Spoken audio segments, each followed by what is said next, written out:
Kun sagantaa raadiyoo daandii haqaati.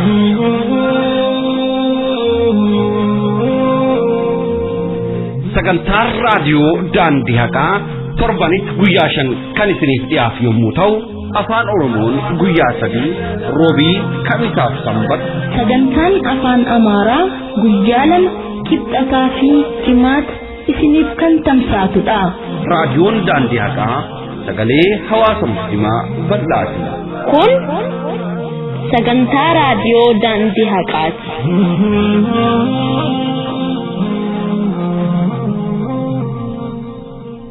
Kun tamsaasa sagantaa raadiyoo daandii haqaa 177 akka lakkoofsa Awurooppaatti Maarchii 26 2016 akka lakkoofsa Itoophiyaatti Bitootessa 17 2008 akka lakkoofsa Hijiraatti Jamaaduu Saanii 16 1437 sagantaa raadiyoo daandii haqaa guyyaa sabtii yookaan sanbataa isiniif tamsaatudha.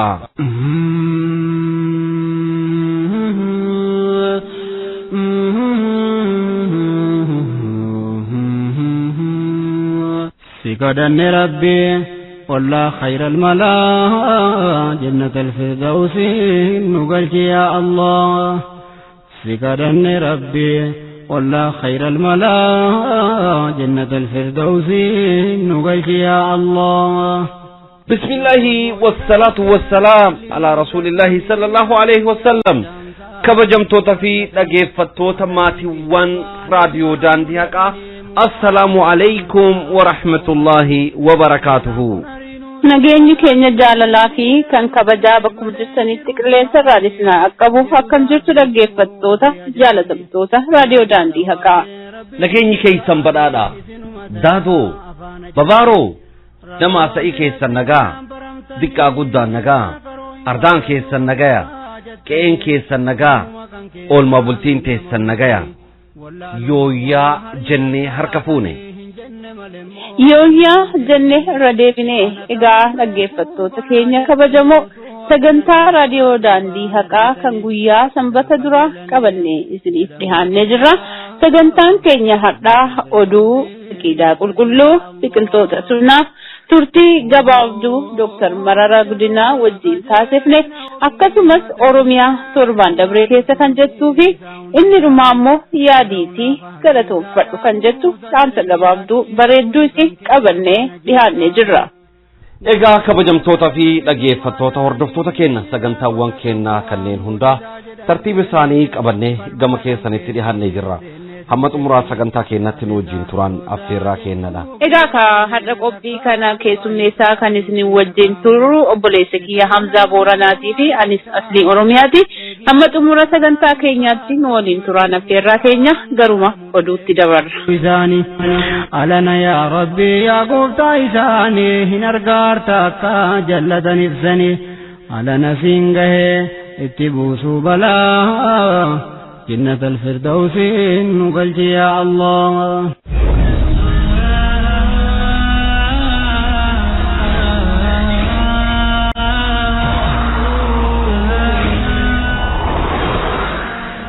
السلام عليكم ورحمة الله وبركاته. كبجمتوتا في هردبتوتا سكنتا راديو داندي حقا. السلام عليكم ورحمة الله وبركاته. oduu guyyaardhaa anu boleessi keessan Hamzaa Booranaa qabadhee isiniif dhiyaadhee jira. Mata dureewwan oduu. Hawaasni muslimaa guyyaa kaleessaa magaalaa Finfinnee masjiida Tabaarak keessatti mormii isaa dhageessisee oole. Musliimoonni dasee galmee Ahmed Idris jalatti himataman guyyaa kaleessaa Bitootessa 16 2008 mana murtiitti akka dhiyaatan beekame. Musliimoonni magaalaa Finfinnee kutaalee bulchiinsa garaagaraa keessatti humna tikee wayyaaneen qabamanii hidhamuun kanneen galmee Nabiyyuu Siraaj jalatti himatamanii jiran torba guyyaa kaleessaa mana murtiitti dhiyaatanii akka ture beekame. Kitaabni Ustaaz Ahmed Din Jabal kan asxoota sadaanii fi muslimtoota Itoophiyaa jedhu haala bareedaadhaan biyya Saudi Arabia magaalaa Jiddaa keessatti eebbifame. Mormiin Oromiyaa keessatti gaggeeffamaa jiru ammallee cimee itti fufee jira. Guyyaa kaleessaa godina Shawaa Lixaa aanaa Tokkee Kutayyee ganda Baroodaa keessatti mormii gaggeeffameedhaan agaazonni kichuu umrii 15 Tasfaayee Dirrisaa Toleeraa jedhamu rasaasan dhukaasanii ajjeesaniiru. Hidhamtoota siyaasaa mana hidhaa Maakalaawii keessatti diddaa nyaata lagachuu taasisaa jiran keessaa hedduun gaggabuun gara hospitaalatti akka geeffaman beekame.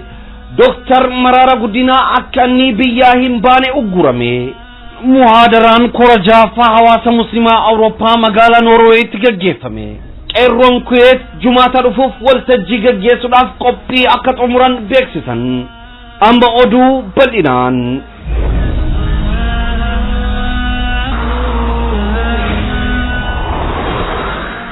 Hawaasni muslimaa Jumaata guyyaa kaleessaa magaalaa Finfinnee masjida Tabaarak keessatti mormii isaa dhageessisaa akka oole beekame. Hawaasni muslimaa magaalaa Finfinnee guyyaa kaleessaa mormii mootummaa nama nyaataa wayyaanee irratti dhageessisaa jiru cimsee kan itti fufu ta'uu agarsiise. Hawaasni muslimaa magaalaa Finfinnee torbeewwan muraasa as mormiilee taasisaa kan jiru yommuu ta'u, Jumaata guyyaa kaleessaa magaalaa Finfinnee masjida Tabaarak yookaan masjida Jarman keessatti barruulee dhaadannoowwan garaagaraa irratti barreeffame ol qabee agarsiisuun mormii dhageessisaa oolee jira. Hawaasni muslimaa mormii kana kan gaggeesse masjida Tabaarak kutaa magaalaa Meeksikoo jedhamu keessatti akka ta'e beekameera. Hawaasni muslimaa dhaadannoo guyyaa kaleessaa gaggeesse kana keessatti waraqaa dhaadannoo ol qabaa ture keessaa sagaleen keenya haa dhagahamu, qabsoon keenya itti fufa, amantii keenya hin tuffachiifnu, hawaasa dammaqee humni ukkaamsuu hin jiru, nagaya qabeessitoota kan nu taasise jecha kore keenyati malee irree abbootii irree miti kanneen jedhan akka dhageessisan beekameera. Musliimoonni magaalaa Dasee galmee Ahmad Idriis jalatti himataman guyyaa kaleessaa Jumaa bitooteessa 16 mana murtiitti dhiyaatanii akka ture beekame. Musliimoonni magaalaa Dasee kanneen galmee Ahmad Idriis jalatti himatamuun hidhaarra jiran guyyaa kaleessaa mana murtiitti dhiyaatanii akka ture beekame. Musliimoonni qulqulluu magaalaa Dasee irraa qabamuun murteen balleessummaa irratti muramuun kanneen hidhaarra jiran 13 haaluma beellama isaaniitiin guyyaa kaleessaa mana murtiitti dhiyaachuun ragaalee ittisaa isaanii dhageessisaa akka oolan beekameera. Dhaddacha guyyaa kaleessaa irratti musliimoonni galmee Eeliyaas Kadir jalatti himatamuun ragaa ittisa bahuuf jecha mana hidhaa Zuwaa irraa kanneen dhufan lama ragaalee ittisa isaanii kan dhageessan yommuu ta'u, manni murtichaa ragaalee itti aanu dhageeffachuuf caamsa 3,2008 fi caamsa 4,2008 beellama jijjiirama akka qabe maddeenni gabaasaniiru.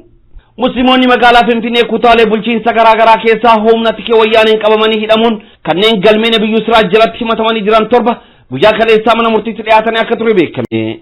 Musliimoonni galmee Nabiyyuu Siraaj jalatti himataman torba murtee abbaan seeraa haa jijjiiramu yookaan hin jijjiiramu jedhu dhaga'uuf guyyaa kaleessaa mana murtiitti akka dhiyaatan beekame. Musliimoonni kunniin kutaalee bulchiinsa magaalaa Finfinnee garaagaraa keessatti baatii 8 dura humnoota tikee wayyaaneetiin butamuun qabamanii ji'oota 4 mana hidhaa Maakalaawii keessatti dararasuu kanneessa dabarsa erga turan booda abbaan alangaa dhaddacha sadaasa 10 moggaafame irratti himannaa sobaa mootummaa irratti dhiibbaa uumuun koreewwan fala barbaadu hawaasa muslimaa humnaan baasuuf sochaataniirtu. Mootummaan dhimma amantii keessa harka galcheera jettaniirtu mootummaa islaamaa dhaabuuf yaada qabdu jechuun himannaa kan irratti bane ta'uu isiniif gabaasaa turuun keenya ni yaadatama. Musliimoonni kun abbaan seeraa dhimma isaanii qorachaa jiru irraa amantaa waan dhabaniif dhaddacha amajjii 16,2008 moggaafame irratti abbaan seeraa dhimma keenya ilaalaa jiru nuuf haa jijjiiramu iyyannoo jedhu dhiyeeffatanii kan ture yommuu ta'u, abbaan seeras iyyannoo isaan dhiyeeffatan akka nama hin dhageenyetti bira taruun ragaalee abbaa alangaa dhageeffachuuf gurraandhala 21 beellama qabu isaa yogguu ibsu, musliimoonni kun irra deebi'uun mormii isaanii osoo dhageessaa jiranii akka nama hin dhageenyetti dhaddacha gadhiisuun akka beekameera. Dhaddacha gurraandhala 21,2008 moggaafame irratti abbaan seeraa mana murtii kan gaaroo dhaddacha irra bahuun ragaalee abbaa alangaa dhageeffachuuf dhaddacha jalqabeera jechuun yogguu inni beeksisu, gootonni himatamtoonni torban kun bakka taa'anii tokkummaadhaan ka'uudhaan abbaa seerichaatiin dhageesse akka nama hin dhageenye maaliif taata nuti akka hojjannee miti kan hidhamne muslima sababa ta'aniif qofaadha. Isin dhimma amantii keenya keessaa harka keessan galchitaniirtu, loogii nurratti raawwattaniitu, osoo ragaaleen nurratti hin dhagaamin dursitee yakkamtoota nu taasiftee jirta. Gabaabumatti durbu'ummaa keessaniin dhimmi keenya akka ilaalamu waan hin barbaanneef dhaddachi nuuf gadhiisa jechuun mormii isaanii akka dhageessisan gabaasuun keenya ni yaadatama. Abbaan seerichas dhimma kana irratti ilaalcha abbaan alangaa qabu fudhachuun abbaan alangas ragootiin koo qophaa'anii turanii garuu dhaddacha irratti hin dhaanne himatamtoonnis ragoottan nurratti hin dhagaaman jecha waan jiraniif wamaa gochuu waan hin danda'amneef dhimma kana irratti murteen haa kennamu jechuu yaada isaa kennee akka ture gabaasuun kennan ni yaadatama. Abbaan seeras murtee abbaan seeraa haa jijjiiramu moo hin jijjiiramu jedhu dabarsuuf guyyaa kaleessatti beellama qabee akka ture gabaasuun kennan ni yaadatama.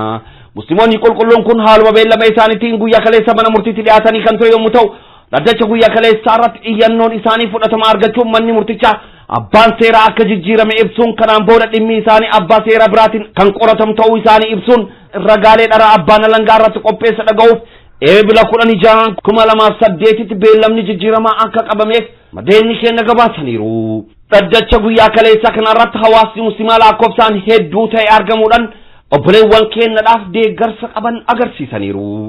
Kitaabni Ustaaz Ahmadiin Jabal kan asxoota sadaanii fi muslimtoota Itoophiyaa jedhu haala bareedaadhaan magaalaa Jiddaa keessatti eebbifame. Kitaabni asxoota sadaanii fi muslimtoota Itoophiyaa jedhu kan miseensa koree fala barbaaddu hawaasa musliimaa fi hayyuu seenaa kan ta'e Ustaaz Ahmadiin Jabal hidhaarra osoo jiruu barreesse guyyaa dheengaddaa kamisa bitootessa 15/2008 magaalaa Jiddaa keessatti haala ho'aa ta'een eebbifamuun isaa maddeenni gabaasaniiru. Kitaabni Ustaazni keenya barreesse kun yeroo jalqabaatiif biyya keessatti maxxanfamee ummataaf kan dhiyaate yommuu ta'u, maxxansii jalqabaa xumuramuun maxxansii lammaffaa ummataaf kan dhiyaate ta'uu beekameera. Kitaabni kun biyyoota alaa keessatti yeroo jalqabaatiif biyya Saudi Arabiyaa magaalaa Riyaad keessatti kan eebbifame yommuu ta'u, guyyaa dheengaddattis bakka ulamoonni gurguddoon kanneen akka Sheek Idris Dagaan, Sheek Yaaqut Abdul Majid fi kanneen biroo akkasumas bakka lammiileen Itoophiyaa magaalaa Jiddaa argamanitti magaalaa Jiddaatti akka eebbifame maddeenni keenya gabaasaniiru. Sirna eebba kana irratti kitaabni kun calbaasiif kan dhiyaate yommuu ta'u, hirmaattota sirna eebba kitaabicha keessaa namni tokko maqaa aalima guddaa kanneen dhiyootti du'aan darban maqaa abbaa Sheek Adamiin riyaala Saa'udii 31,000 akka injifate gabaafameera. Kitaabni Ustaaz Ahmadiin Jabal kun miidhaa fi dararaa suukaneessaa asxoonni darban hawaasa musliimaa irratti raawwatan ragaatiin kan seenes yommuu ta'u, seenaa darbee hubachuun jireenya keenya fuulduraaf akkaan kan nu barbaachisu waan ta'eef hawaasni musliimaa kitaaba kana bitee akka dubbisuuf waamichi dhiyaateera. Lammiileen Itoophiyaa biyya alatti argaman ustaaza keenya Ustaaz Ahmadiin Jabal kan hidhaarraa osoo jiruu aarsaa qaqqaalii kafaluun seena keenya bakka jiruu qotee baasuun nuuf dhiyeessaa jiru kana jajjabeessuu fi haamilee isaa dabaluuf kitaaba isaa kana bitnee dubbisuu fi gargaarsa mallaqas taasisuun hojiilee wal fakkaatan akka inni hojjetuuf deeggarsaa fi gargaarsa taasisuun haamilee isaa ijaaruun barbaachisaa akka ta'e ibsameera. Sirni eebba kitaaba kanas haala ho'aa fi milkaa'aa ta'een nagaan akka xumuran maddeenni gabaasaniiru. Fedhii rabbiitiin kitaabni ustaaza keenya kabajamaaf jaalatamaa hayyuu seenaa kun guyyaa borii dilbata bitootessa 18 2008 onlaayinii toora feesbuukii gubbaatti ni eebbifama jedhamee eegama. Mormiin Oromiyaa keessatti gaggeeffamaa jiru ammallee cimee itti fufee jira. Guyyaa kaleessaa godina Shawaa Lixaa aanaa Tokkee Kutayyee ganda Baroodaa keessatti mormii gaggeeffameedhaan agaazonni kichuu umrii 15 Tasfaayee Dirrisaa Toleeraa jedhamu rasaasan dhukaasanii ajjeesaniiru. Dargaggoon Tasfaayee Dirrisaa dhalootumaadhaan gurri isaa kan hin dhageenye yommuu ta'u, yeroo loltoonni duubadhaan dhaabbadhu jedhanii kan hin dhageenyee fi yeroo kana konkolaataadhaan duuba irraa ari'uudhaan yeroo inni tasa arguu rifatee yeroo inni dheeftee fiigaa ture dargaggeessa Tasfaayee Dirrisaa duuba isaarraati dhukaasanii akka ajjeesan beekuun danda'ameera. Gama biraatiin maarchii 23 yookaan bitootessa 23 2016 mormii ilmaan Oromoo yuunivarsiitii Walqixxee keessatti akka kaafte beekameera. Mormii gaggeeffame kana irratti dargaggeeyyiin Oromoo 26 akka hidhaman maddeenni gabaasaniiru.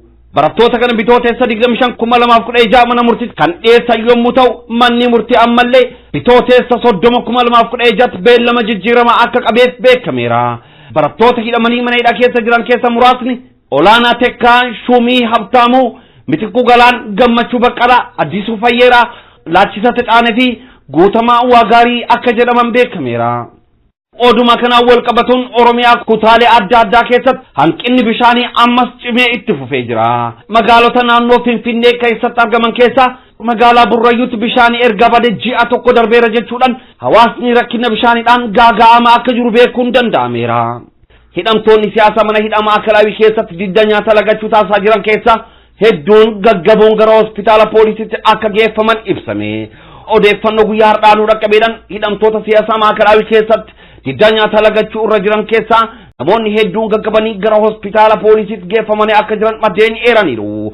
Hidhamtoonni siyaasaa 300 ol ta'an obbo Baqqalaa Garbaatiin hoogganaman haala hamaa mana hidhaa keessa jiru dabalatee dararaa fi midhaasuu kanneessa isaan ragaa jiru mormuudhaan nyaata lagachuu kan eegalan guyyaa roobii yoo ta'u har'a guyyaa afuraffaa isaanii akka ta'e beekameera. Baay'inni hidhamtoota nyaata lagatanii gaggabanii hospitaala seenan lakkoofsaan 31 akka ta'e beekamee jira. Dr. Mararaa Guddinaa biyyarraa akka hin baane ugguraman. Dr. Mararaa Guddinaa dhiheenna kanatti waltajjiidhaaf gara Ameerikaa kaabaa deemuudhaaf yeroo gara eerpoortiitti deebanitti hojjettoonni eerpoortii yookaan buufata xayyaaraa paaspoortii keessan maashiniin keenya dubbisuu hin dandeenye rakkinatu jira jechuudhaan akka isaan deebisan beekame. Dr. Mararaa Guddinaa umrii kiyya waggaa 30 darban keessatti rakkoon akkasii na qunname hin beeku jechuudhaan raadiyoo daandii haqaaf kan ibsee fi rakkinni argame kan waajjira immigireeshinitti deemee kan iyyatee fi waajjirichis isin beeksifna akka jedhaniin beekameera. Dr. Mararaa Guddinaa yeroo ammaa kanattis hawaasa keenya biyya keessaa biyya alatti jiruudhaan kallattii danda'ame hundaan hawaasni qabsoo isaa jabeessee itti finiinsuudha qabaa jedhanii raadiyoo daandii haqaaf dubbataniiru. Dr. Mararaa Guddinaa wajjin turtii gabaabduu taasifnee qabna. Haalli qilleensaa neetworkii nu rakkisus turtii isaan wajjin taasifne akka armaan gaditti isiniif dhiyeessina. Dr. Mararaa akkam nageenyi badhaadha fayyaa? Nagaadha. Baga jiraattanii raadiyoo daandii haqaarraa bilbilaa jira. Kanaan durallee yeroo 2-3 isin bilbillee isin dubbisnee turre. Akkam jirtan isin fayyaa jirtu Dr. Mararaa? Fayyaadha. Odeeffannoo dhiheenna kana dhageenye kanarraa xiqqoo dhageeffattoota keenyadhaaf akka waan tokko nu ibsitaniif ture. Yeroo eerpoortii yookaan buufata xayyaaraa seentanitti paaspoortiin keessan maashiniin hin dubbisu jedhameeti akka san deebisan odeeffannoo dhageenye. Wanni kun hammam dhugaadha Dr. Mararaa? Dhugaadhumadha. Seerri akkanaa kun kanaan dura yeroo hedduu isin biyya alaallee yeroo baatan argaa turre. Kanaan duroonni akkasii kun isin mudatee beekaa? Gara waggaa 30 biyya baay'ee deemeera. Gara waggaa 30 yeroo duraatti wanta akkasii na quunnamuusa. Dr. Mararaa wanta kana sirreessuudhaa fi qaama waajjiraalee dhimmi kun ilaallatu dhaqxanii dubbiftanii jirtanii paaspoortii jechuun immigireeshinii paaspoortiin keessan maaliif dubbifamuu akka dhabe? Dubbiseera qulqulleessanii naan jiranii ammoo natti qulqulleessanii natti kennu. Gara biyya alatti garamitti imaluuf ture Dr. Mararaa? Ameerikaa ture. Tole Dr. Mararaa akkuma beekamu miseensonni paartii keessanillee obbo Baqqalaa Garbaa dabalatee nyaata lagachuudhaan mormii geggeessaa jiru mana hidhaa keessatti waan kanarraa quba qabdanii? Biddeena kanii sadii ga'anii yeroo nyaatanii maatii isaa dhageessee maa jechuu kadhabeerani. Maatiinis midhaan kenna malee qajeelchi dubbisuu dandeenyeera jiru garuu natti himaniiru. Tole haala kana keessatti adeemsi mana murtii isaanillee dheereffamaatu jira. Kanaan wal qabsiiftanii wanni isin hawaasa keenyaaf dhaamtan eegi jiraate haalli qilleensa neetworkillee nu rakkisa waan jiruuf. Fayyadamayyaa jira hawaasni iddoo jirutti sabni Oromoo alaa keessaa amma dandeenyu biyyatti jabeessudha jira. Bitti dandeenyu addunyaa sabni warra lageeffatan amma dandeessaniyyuu biyya jabeessuu sinirra jira amma dandeessan. Ilaanis karaa biraas gargaaruu danda'u sirra jira. Qabsoon kun akka ta'utti akkatti fufu akkanuma kanaan itti dhaamuu barbaada. Tole Dr. Mararaa dhimma keessan kanallee nulleen duka buunee isin hordofnaa horaa bulaa deebanaa nagayaa keessaa nu bula. Muhaadaraan kora jaaffaa hawaasa muslimaa Awurooppaa magaalaa Noorweeyitti gaggeeffame. Muhaadaraan kora jaaffaa hawaasa muslimaa Awurooppaa Noorweey magaalaa Oslootti gaggeeffamuu jalqabe. Muhaadaraan kora jaaffaa hawaasa muslimaa Awurooppaa Noorweey magaalaa Osloo keessatti gaggeeffamaa jiru haala bareedaadhaan hawaasni muslimaa magaalota Awurooppaa keessatti argamu hedduu walitti qabamuudhaan maarchii 26 guyyaa har'aarraa jalqabee hamma maarchii 27 guyyaa boriitti qophiin kun akka gaggeeffamu beekame. Qophii kana irratti mashaayikoonni adda addaa biyyoota adda addaa irraa kan argamanii qooda fudhatan ta'uu beekameera. Muhaadaraa kana irratti hawaasni muslimaa maanguddoo fi akkasumas hawwan keenya fi shamarreen argamuudhaan qooda irraa fudhataa kan jiranii fi muhaadaraa kana irratti ulamaa'onni gurguddoonis irratti argamuudhaan hawaasadhaaf du'aa'ii kan taasisaa jiranii fi akkasumas barnoota adda addaa kan dabarsaa jiranii fi rakkoo hawaasa keenya biyyatti mudataa jiru kanaadhaaf mashaayikoonni keenya du'aa'ii cimaa taasisaa oolaniiru. Mashaayikoota qophii kana irratti argaman keessaa Ustaaz Muhammad Amidiin, Sheekh Yusuf Nuuree akkasumas Dr. Muhammad Taajinis akka keessatti argamanii fi akkasumas biyyoota Hoolaandii fi Ingilaand irraatii mashaayikoonni biraas akka argaman beekuun danda'ameera. Sagantaa maarchii 26 guyyaa irraa gaggeeffame kana irratti du'aa'ii Sheekh Yusuf Nuuree taasisan nu dhaqqabe jira. du'aa Sheekh Yusuf Nuuree Taasan akka armaan gaditti isin haa dhageessifnu. Muhaadaraan kun bifa bareedaadhaan guyyaa borii Maarchi 27 itti fufaa jedhamee eegama. Dargaggoonni Kuweet qophii taasisaa akka jiran beekame. Dargaggoonni Kuweet Jumaata dhufuudhaaf qophii bal'aa taasisaa akka jiran raadiyoo daandii haqaatti himan. Qeerroon Kuweet akka nuuf himan kaayyoon qophii kanaa qabsoo uummanni keenya Oromoo biyya keessatti gaggeessaa jiru kana deeggaruudhaaf maaltu nurraa eegama shoora keenya bahuudha qabna jechuudhaan dargaggeeyyiin waamicha jaba kan dhiyeessaniif qophii kanarratti keessummoonni hedduu kan argaman ta'uu nuuf himaniiru. dargaggeeyyii kana wajjiidhaan turtii gabaabduu taasifnee jirra nu faana buha. Assalaamu alaykum wa rahmatullahi wa barakatuh. Wa alaykum assalaam wa rahmatullahi wa barakatuh. Obboleessi kee Saadiq akkam nagaa fayyaa? Akkam jirtu obboleessi keenya Hamzaa Booranaa maashaallah baga rabbi wal warqisiise akkam jirtu nagaadha? Alhamdulillahi rabbil alamin nagaa fayya baga jiraattan. Wallahi alhamdulillahi baga wajjin jiraanne baga jiraattan isinillee baga wal geenya isinin jedha galatooma akkam jirtu? Alhamdulillahi rabbil alamin odeeffannoo dhageenye qabnaa qeerroon Kuweetii qophii haala wayitaawaa Oromiyaa keessatti gaggeeffamaa jiru kana waliin wal qabatee qabsoo gaggeeffamaa jiru kana deeggaruudhaaf akkasumas qophii qopheessaa jiranii walgahii qabanii waan jedhu dhageenye waan kanarraa hubachuudhaaf isinii bilbille. Ayyee galatooma yaada gaariidha dhugaa keessanii qophii yoo rabbi jedhe jimaata dhuftu yookiin ji'a arfaffaa guyyaa gaafa tokkotti qophii cimaa qabna dhimma waamicha qeerroo Kuweet ilaalchisee jechuudha dhimma haala wayitaawaa uummata Oromoo yeroo ammaa kanatti ijoollee Oromoo biyyatti Kuweet jedhamtu keessa jiraataniif akka illee waamicha nuuf gootaniif karaa keessanii illee isin beeksifachuu barbaadne turre. Darbee ammoo haala sanarratti namni Oromoo ta'e hundinuu akka irratti argamee walgahiin kun Kuweet keessatti haaraadha yeroo jalqabaatti yoo jenne waan nu gaafachisuun qabu. Kanarratti akka dhufanii walgahanii nu waliin hirmaatan akka nu waliin dhufanii uummata Oromoo biyya keessaa miidhamaa jiru uummata Oromoo biyya keessaa doorsifamaa jiru ajjeefamaa jiru hidhamaa jiru reebamaa jiru kana akka dhufanii waan qabanii lammii isaanii bira dhaabbataniif waamicha goonee jirra waamicha isaarratti akka nu argaman kabajaan isaan beeksifna jechuudha.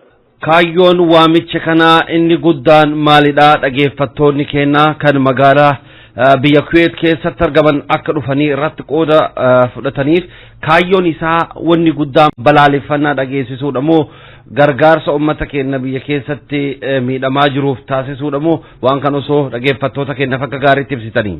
Galatooma kaayyoon isaa inni guddaan kaayyoon waamicha kanaa inni guddaan biyya kana keessatti nuti yeroo jalqabaatiif waan ta'eef darbee balaaleffannaas ta'ee osoo jiru garuu waan qabnu lammii keenya bira akka dhaabbannuuf nuti kan barbaadne ijoollee kana waan walitti qabne jechuudha lammiin keenya kan hospitaala keessa ciisee nama isa gargaaru dhabee jirutu jira tokko darbee ammoo kan mana hidhaa keessa jiraatee maatii isaallee namni galagalee ilaalaa hin jirretu jira kan maatiin isaa irraa du'ee nama du'e sanaaf maaliif du'e maalirratti du'e mucaan kee kan osoo hin jedhin akkasumattiin gatamee jiru jira waan ta'eef uummata kana bira akka dhaabannu waan qabnuun wanta jedhudha kan qophii kana qopheessineef jechuudha. Tole waamicha kana waldaan yookaan gareen dhiheesse garee kamii jedhamee dhageeffattootaaf ibsama.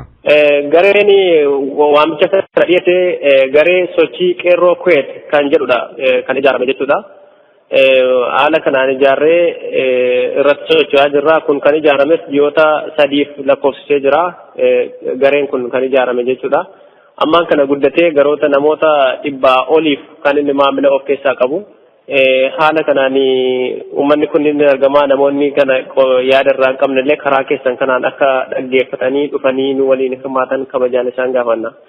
Tole obboleessa keenya barakallahu fiik jazakallahu khairan inshallah ergaa keessan hawaasadhaaf ni dhaqqabsina barakallahu fiik jazakallahu khairan qophiin sun guyyaa geggeeffamullee bilbillee haala keessa ooltan isin kan gaafannu ta'a jabaadha tole wassalamu alaikum warahmatullahi wabarakatuh. Waalaikum assalam warahmatullahi wabarakatuh hedduu isin galateeffadha isin immoo yaada kana bilbiltanii nurraa fuudhuu keessanii fi isinillee jazaa keessan rabbii khairii guddaa rabbii isiniif haa kaffalu jabaadha isiniin jedha inshaallah qabsoon itti fufa qabsaan hin kufa qabsoon itti fufa jabaadha inshaallah nus isin bira jirra kanaa hundaanii.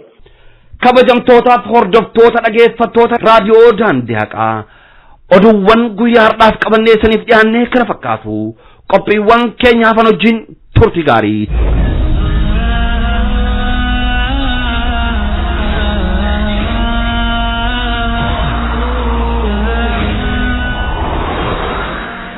Egaa kabajamtoota dhaggeeffattoota keenya oduu keenya isin dhaggeessifnee jirra. Kanatti aansinee immoo kan isiniif dhiyeessinu qophii aqiidaa qulqulluuti.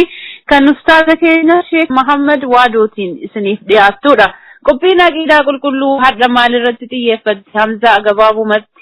Qophiin aqiidaa qulqulluu tun guyyaa har'aa ustaazni keenya maturture akkaan jajjabduu kan namni yeroo ammaa kana irratti mu'mina gurguratee mu'mina maqaa yakkee mu'mina obboleessa islaamaa ofirraa fageessee warroottan argitee kafaraa warroottan argitee rabbitti mormatan wajjiin hiriiranii kan hawaasa ajjeesisan tumsiisan warroottan abbootii irree kana wajjiidhan hiriiranii ummata islaamaa argitee gabricha rabbii ka masgiida keessatti salaatu irratti diina ta'anii warroottan kaafirtoota argitee mootummoota abbaa irree kanaaf hayyee jedhanii muslimtoota irratti duula taasisaa jiran warroottan akkasii suniif dhaamsa qaban ustaasni keenya guyyaa har'aa isaan ilaallata. Gama biraan immoo duniyaa tanarratti kan dhufneef maaliifidha wamaa khalaqtul jinna wal insa illaa liya'buduun qabxii kana kaasuudhaan ustaasni jiruu duniyaa kana keessatti maaliif uumamne aqiidaa qulqulluu maalidha waan jettu kanarratti xiyyeeffannoo taasisuudhaan ustaasni keenya muhaadaraa bareedduu nuuf kennu jechuu mee maarreegaa ustaasa keenya wajjin qalbii tokkoon akka turtanii fi barnoota bareedaa irraa argattan jedhee abdii guddaa qaba. Jarasumatti adabarru. Allahu ya rabbi ya baari nuti araarami kee maqaan gaffaari nusattari simadu sattari nusattari simadu sattari Allahu ya rabbi ya baari nuti araarami kee maqaan gaffaari nusattari simadu sattari. Bismillahir Rahmanir Rahim. الحمد لله رب العالمين الصلاة والسلام على أشرف المرسلين سيدنا محمد وعلى آله وصحبه أجمعين وبعد السلام عليكم ورحمة الله وبركاته أكم جرتن أجيفتوتا راديو دانديهكا بكجير تنودت ربين خير جرو دنياتي في تآخرادا كيسة أولشي سنها بلشي تشارا كما سكنتا كينيا سكنتا أقيدا دبر أيها الإخوة والأخوات أقيدا جتشون وأنت كتأسيد أب نجتشو وأنت كتأسيد أب رب درؤم جتشو وأني كنت جرو دنيا فنردو فنيف أكن ياني تمقوفني ديك كفني أفورا قبان باسني خانس فوني قرتي sakaraa geessinuufi miti hanguma kana qofaaf miti duuba akka carqa kaanii kaan jirjiirruufi miti wamaa khalaqtu ljinna walinsa illaa liyacbuduun khuliqnaa lilcibaada yaa abdallah rabbiin cibaadaadhaaf nu uume duniyaa tana keeysatti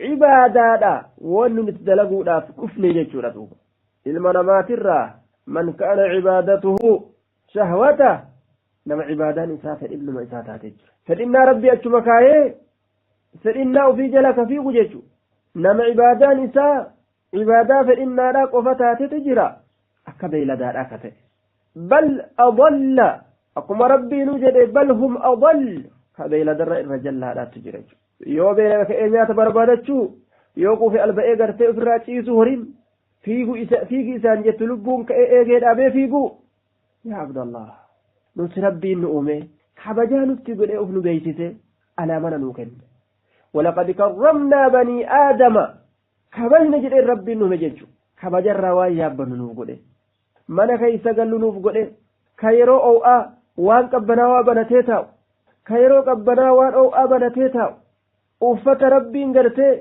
qabbanarraa ufiin eeynu nuuf kenne dhugumatti nu kabaje jechu duuba haaliqa nu kabaje kana nuti qaalii isaa godhu jirra waan inni irraa nu dhowwe irraa dhowwamu jirra يقول الله تبارك وتعالى يا أيها الذين آمنوا لا تتخذوا اليهود والنصارى أولياء إن قلتنا مؤمن توتت للبي ربين من فوق 7 سماوات من عرشه الرحمن على العرش استوى أتشول الراجل للبي يا مؤمن توتجدوا إن قلتنا يهود ونصارى لا حربي ومسيستون أصدقاء وعوانا وأنصارا تمسو غرغارو جاللو قلتنا تمسون قلتنا غرغارون قلتنا على أهل الإيمان بالله.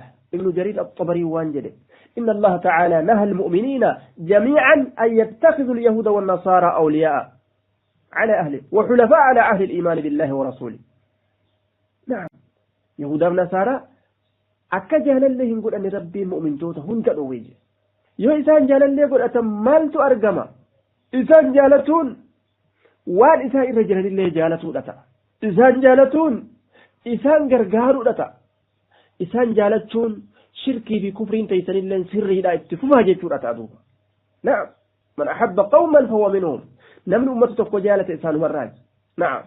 Almar'u ma'a man ahabba. namni nama jaalatu waliin kaafama jee nabiin keenya alayhi salaatu wasalaam guyyaa qiyaamaadha. Gaafa namtichi taabota gaafa namtichi gartee aawudha gaafa namtichi qabrii gabbaru gama jahannamii qaceelu ka dur addunyaa keessatti masaajidaan si beekan ka isaan jala kuttu taata duuba na'uudhu billah ka isaan jala rabbiin si oofu taata jechuudha.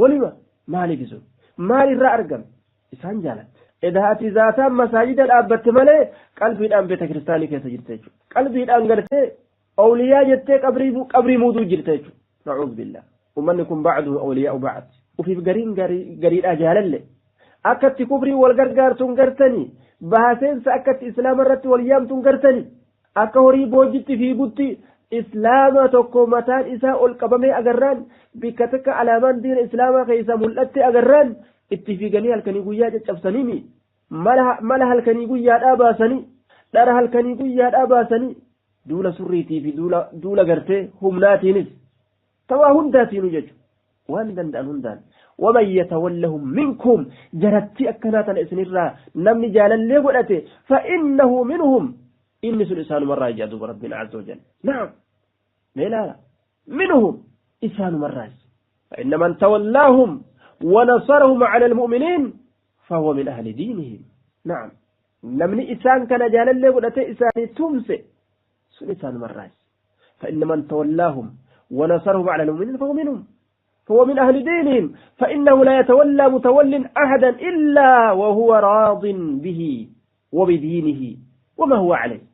نمني توكو إيقانما توكو جالتي تمسيف إيقانما توكو قرتي برد أبته وهل إني رجل سن جبيسيجو وهل إني رجل سن إرتي قرقاري يجردوك.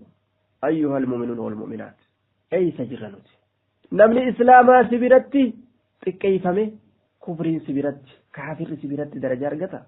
Islaamatti fuula gartee abuusan qabxariira fuula kee fuula wali guuramaadhaan fuula gartee nama gammachiisneen islaama qunnamtee kaafirri ammoo fuula bareedaa fuula diriiraa sirraa argata.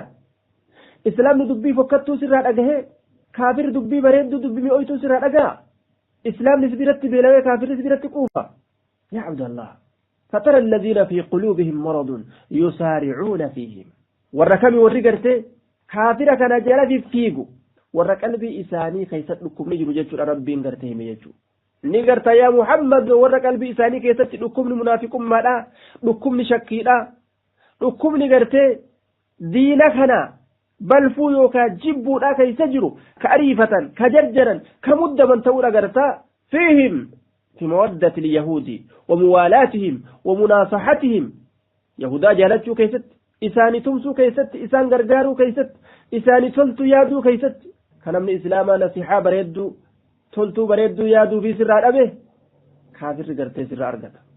سبحان الله ما جدت يا عبد الله ربي كيتم يا قيامة كان من أدى ربي إساتي لفكاي سبرتي ميدمي كان من ربي إساتي أدى إسالة فكاين كربيتي كفرات أتوري سبيرتي قرتي بيلبو كريبو كداربو دبي وهفتي أدون تك أكديتين نفتون ومريتي فعسى الله أن يأتي بالفتح فيصبح على ما أصروا في أنفسهم نادمين.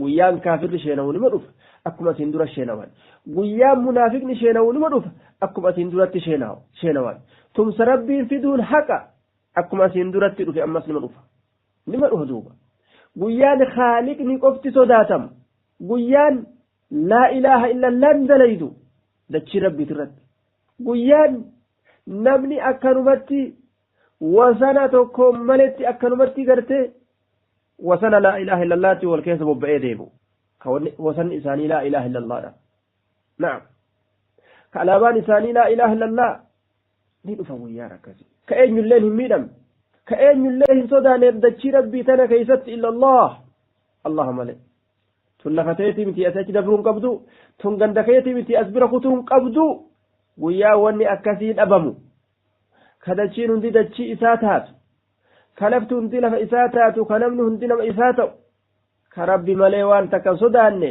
كيجي غرتي ملي هولا إسات الرد يجي هولا إسات الرا صدا سيوتات ملي كوان تكن صداني رفو في تأبو ياسون بإذن الله تبارك وتعالى بعز عزيز أيها المسلمون والمسلمات يا أيها الذين آمنوا من يرتد منكم عن دينه يا ور أمنتا نمني إسن الراجرتي دين إساك حقاك نرى ديبي دين إسلامك حقاك كفر ما كيس كسين يهودي ما فلته يوكا نصراني ما فلته يوكا دين برات فلته فلن يضر الله شيئا وإنما ضر نفسه برجوعه عن الدين الصحيح الذي هو دين الإسلام مالف فسوف يأتي الله بقوم وتكر بميل أسن وفما ميل ملي دين إسلام ميل وهما تكر لي قرتي خالق الراهن الرئيسني متى أفيت ركز ولي رب نفودا فتاء أمة أجائبات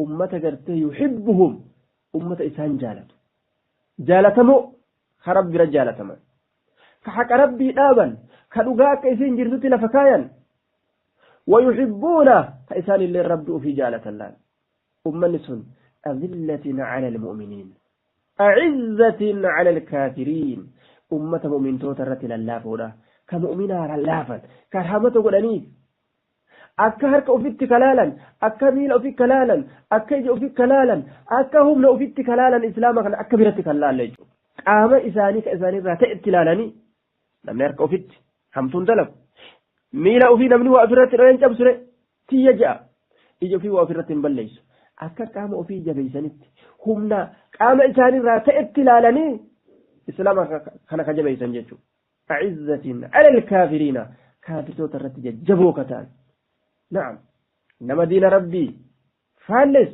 كحق الراجرتي إسان ديبس نعم الله أكبر أبدا كائنا من كان أبا في هاتو أبا في هاتته قصيصاته نما دين إساء فود أبته كإتجج جباتا كهلاف نجلا أكنا ست مؤمن توتا ولدته ابن عباس وانجد تراهم كالولد لوالده نعم أكغرته ilmoon abbaa isaatii ta'u akka ilmoo fi abbaadhaa ka walii ta'u jee islaama jechuun yaa ikhwaani meeqa dilaalaa argamuu qabdi siftituun nu keessatti argamuu qaba aayanni kun nu keessatti dalaguu qaba wakala cabdi lisayyidihi akka gabrichi gartee akka gabrichaa fi sayyidni walii ta'an akka gabrichi sayyida isaatii ta'u laal ati islaama tokko akka gabraa uf gootee akka gabrichi sayyida isaatiif waa hunda fidmaa waa hunda dhiyeessu waa hunda isaa ta'u حالة توق بداية وهم في الغلظة على الكافرين فالسبع على فريسته يرو كافر توتا يرو أمر إنساني كما كافرات ديبتو أكا ورابيسي يوكا أكا لينشي وأنت تدلولتو اتفيقك الرفو إسات دويد أدام كتبتي كاكاسي تقرتي كفر مرة تشفيقا جيتو كاكاسي كفر ما أفضلك إنيناني كبان جيتو إسلام يجون كاكالات إخواني صفتنا كباتشون يجاهدون في سبيل الله أدو ربك أفراد أول كلمة ربي والتاجسون أبجج ولا يخافون لومة لائم أبدا إبن ما ننجأ كمي وروا قمتو زقال وروا زقالو كربي أوفو مليه الله لندوبا كبجا مخلوقاتي في كبجا خالقا ورد أبو هدو ربي نسان برتي قرتي كان كبجا من كان من إسان برت كبجا مهدو نمني مال ننجأ نمني مال ننجأ كهدو ميسو ججو ربي مال ننجأ ريسان كبي كغرتي ربي كانفتشو كبنت المنما كانفتني مع سيان إساني رتلافتو تات فكين يتقو يقول أن نججو يو انتلي تكت أجنبي لا حركة قرباتو كنت هيتت كاركا والفوء ربي الحرام قولي يو حركة إسا هيتتي فولي مال جيتن في الرادي بسانين كانفت لاجئ أما إني أنيو مرق إيجي أنيو مرق إسابا ليس مخلوق نسا برتك بجمي خالق نسا ججي أمو قالي نسا سبر اللافتو تاتيجو فقس على هذا كان مرتي حلال لم يجو نعم مرتي ربي نبرت جبدو هاتات مرتي وهندات الرّ سير ربي نبرت كبجما هاتو سير وهندات الرّ سكنتك إنك الرأس متدامنا ربي وانبر لنوافم سيستنا دليسيسو جزاكم الله خيرا وأحسن إليكم وجعل الجنة الفردوس مأواكم السلام عليكم ورحمة الله وبركاته مع السلامة اللقاء الحمد لله فلله الحمد كما نتاسس أمة أحمد خنا المعلومة متى وانقمد كيسانو كنيف ساكادو أدان الله يأيوان بدوان هدو يتاكن قدان على لساهدو شركرانو سيرين سيسا قددو وتنزادن تايو والبرأيو فدو مئتو تازبي كرراهم بدو تايسي جاكسا ونتي فردو أتو إما بيتا ونسيتي قدوف يا أبليسا كوفا خير نقدو نم تكون بوسيني كان ربي يدو أدوما هجاتا وانقبو غرغاري نسترين سمدو ستاري الله الله يا ربي يا باري نتي أرارمي كيما كان غفاري نستري سمدو ستاري نستري سمدو ستاري نستري سمدو ستاري آمين آمين يا ربي آمين يا ربي نموت ورّا قرصة كان الرامل كعل ربي إنها تاسسو إجاكا كانت تيانسني قبين التيانو مالي حمزة كبجم توتا فتاقيب فتوتا كيدا كانت تانسودان أكو مسينسا سغنتا كينيا راتبيك سيسني قبين كينا تانو قبي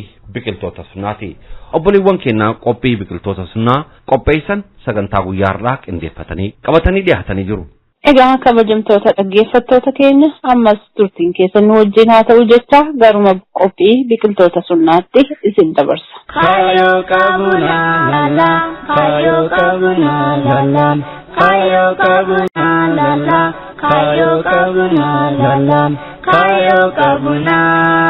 Assalaamu alaykum wa rahmatullahi wa barakaatuh. Nuti biqiltoota sunnaati. biqiltoota sunnaa qophiin biqiltoota sunnaa torbanitti al tokko isiniif dhiyaatti. Akkaataa guddisa daa'immanii fi ijoolleewwanitti xiyyeeffatti. Darbiyaa islaamaa wajjin wal ittiin barsiifti. Itti gaafatama keenya ni yaadachiifti. Biqiltoota sunnaa dhaggeeffachuu qabna.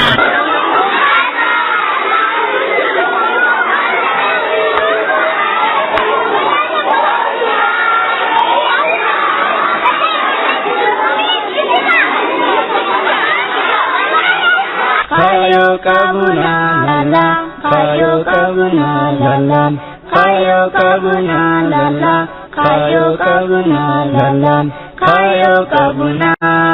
Assalaamu alaykum wa rahmatullahi wa barakatuh. Dhaggeeffattoota raadiyoo daandii haqaa. Bullee bultanii, oollee ooltanii akkam waartan, akkam warraafattan kan caqasaa jirtan sagantaa raadiyoo daandii haqaa qophii biqiltoota sunnaati. Biqiltoonni sunnaa har'aan tanaas gala adda addaa gudunfatanii istiidiyootti argamanii jiran. Naahiliyaa Buukii gama isiitiin wanni nuuf iddee dhufte kakuu teenya haatii fannuu mata duree jedhuun ergaa jabaa nuu dabarsitu qabdi.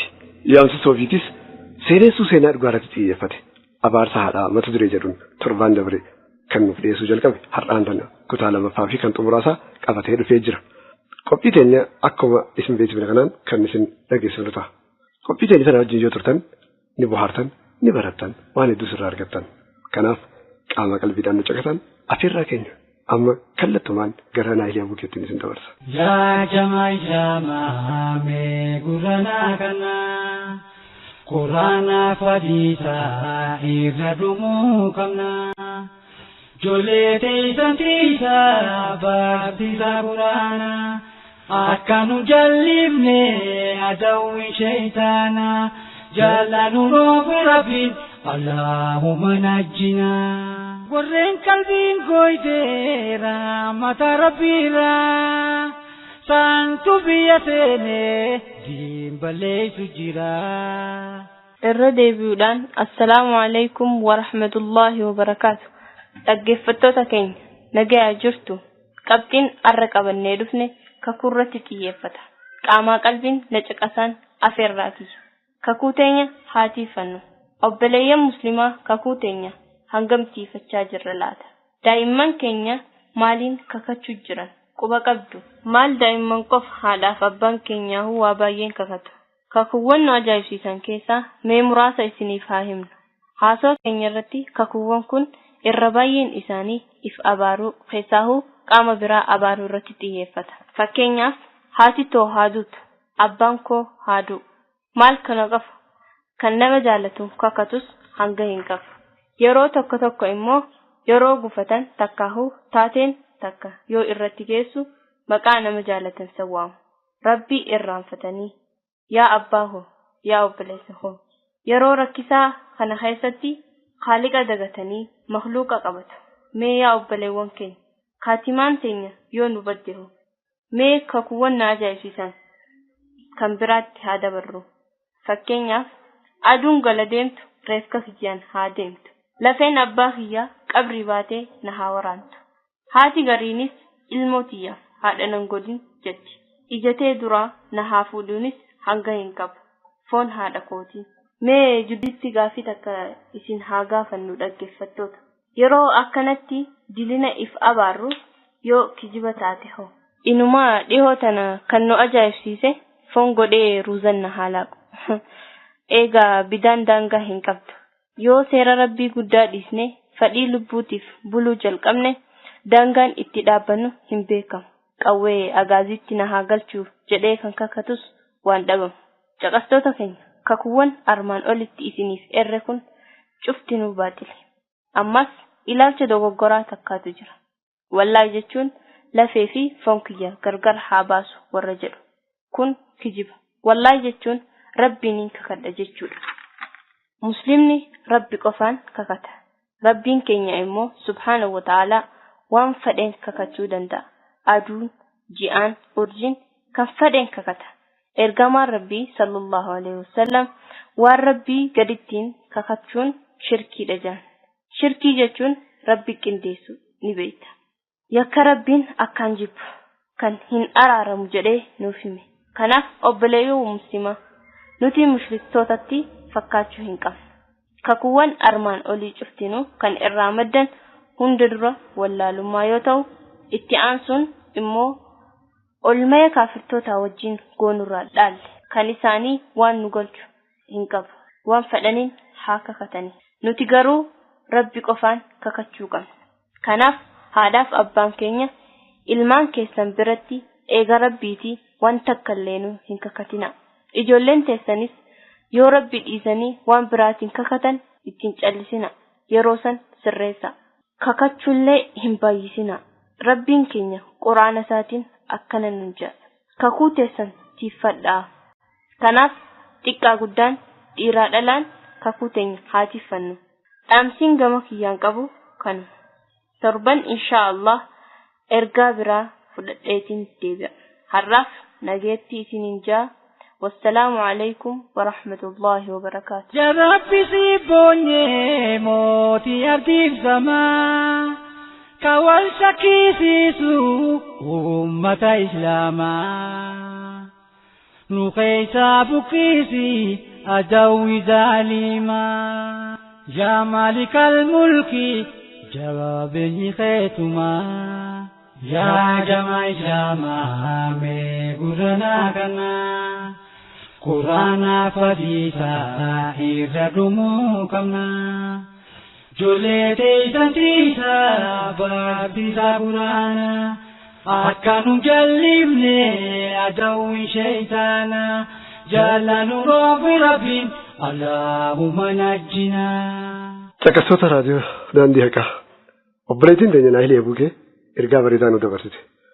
Waa'een kakuun akka taphaatti waan laalludha. Garuu hanga shirkii keessa nama galchuu dhaquu danda'a argitanii namoonni waan adda addaatiin kakatu anis mee kan naa jaalsise keessaa tokko yoon isiniif qoodee jidduutti gamoo tokko jira bakka anaan dhaladhe sanitti gamoon san ijaaramee irraan xumuramne garuu ijaaruudhaas kan jalqabaa ture namoonni gariin akkam jaanii kakatu akka gamoo abbaa imalu sanitti karaa na hambisuu jedhu maqaa namaa miidiyaarratti waan barbaachisaniif hin dhiise gariin akka bishaan haraan goggoisan na haa goggoisuu kan jedhus hedduudha obboleeyyan muslimaa. Naannoowwan Oromiyaatii fi guutummaa biyyattii keessatti kakuun adda addaa hedduudha. Of abaaruunis haa ta'u qaama biraa abaaruunis kan kakatamu. Walumaa galatti nuti musliimtonni rabbi qofaan kakanna. Waan rabbii gadi jiru tokko illee nu kakachuu hin barbaachisu. Akka qoosaatti illee wanti kun nutti baruu hin qabu. Hawaasa biraatti fakkaachuus hin qabnu. Of taanee jiraachuun dirqama keenya jecha kanatti aansuudhaan qophii teenya tadhumaatti isin dabarsina. Jechuun qabxiin irraan tana nu hafte seenessu seenaa dhugaarratti xiyyeeffate abaarsa haadhaa mata duree jedhuun torbaan dabre kan isin dhiyeessine. yaabsis waggaa kutaa lamaffaa qabatee dhiyaatee jira. Kutaa tokkoffaa seenessuu kanaa keessatti jireeji shakkamee jira. Shakkamuu qofaa miti yakkamee jira. Hawaasni miciyyoo jalloo san amanee jireeji irratti duulamanii jira. Laata akkuma muratan sanitti mana jireejii dhaqanii diigu. Haqni kun ni beekama moo beekamu? Kutaa lamaffaan deebisaa qaba. Yaabsis ofii wajjin turmaata gaarii.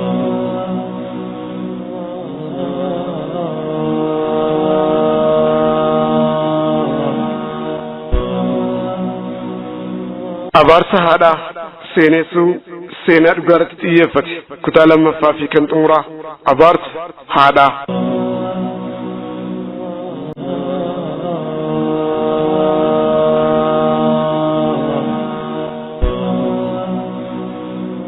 Hawaasni gurmaa'ee gara mana jireejii bakka takkaa yaa'e mana isaa eega dhaqanii booda gamoo gabricha rabbii kana harka harkaan diigan jireejiis fuudhanii deemaniin ajjeesuudhaaf marsaniin gariin afaanii waa daddarbata hundinuu waan itti fakkaate tilmaamaan dubbata dachiin golgolooytee haqni mataa buusee saalfate jireejiis dhiphate mu'minni rabbii isaa irraanfateen beeyna kun waan furmaata jedhu yaadate sa'aatii rakkoo tana keessatti Khaaliqa isaa yaammate jireejiis ummata isatti roorrisaa jiru kanaan mee obboleeyyan hogguta kaniin salaataa naaf hayyamaa jechuun gaafate.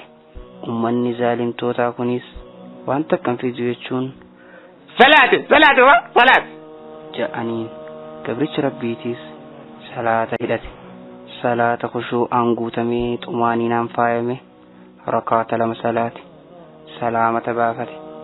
Ayyee mee daa'imni keetii jettan saneessa jira na agarsiisa jedhe. Ummanninis ajaa'ibaa qubaan gara daa'imaa akeekan jireejis gara malqa sanii achi siqee si mucaanana si ati keenyuti eenyurraa uumamte abbaan kee eenyu naa himi jechuudhaan garaa sabiyyii qubaan waraane. Daa'imni umriin isaa dubbiif hin ga'in kunis ani khatiisita eebaluu saniiti jechuudhaan iccitii dhokate dirreetti baase. Intala cubbamtuu sanis qaaneesse.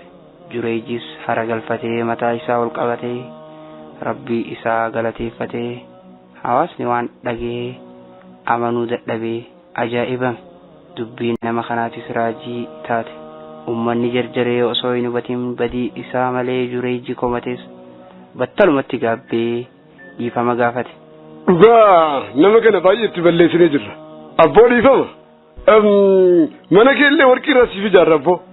Warqii irraa siif ijaarra akkas abboo akkasii gaarii. Jedhaniin Jureejis lakkii hin barbaadu obboleeyyan. Mana kiyyaan kanama akka duraanii san deebisanaaf ijaara. Jedheen ummannis mana gamtaan diigan waan darbetti sheenawaa mana isaa deebisanii ijaaraniif. Dhaggeeffattoota keenya seenaa tanarraa maal hubanne? Tokko abbaan haqaa yeroo hundaa'u akka inni injifatu. Lama mu'minni haalaa fi biyyaa fi yeroo kam keessatti illee akka inni qormaatamu. Sadi murtiin jarjaraa booddee akka nama gaabbisiisu. Afur kan dhokatee cubbuu hojjetus booddee rabbiin akka isa salphisu. Shan haati siif kadhattuus si abaartuus akka muraada siif guuttattuu fi kan kana fakkaatan fa'a. Ergaa baay'ee irraa argattanii jirtu jennee amanna. Seenaan sun seenaa dhugaa irratti xiyyeeffate kanumaan xumurra. Yaadas tahee qeeqa komis tahee ilaalcha nuuf kenna. Torbaan yoo rabbiin fedhe waan biraa qabannee dhufu. Har'aaf wassalaamu alaykum wa rahmatullahi wa barakaatu isiniin jenna.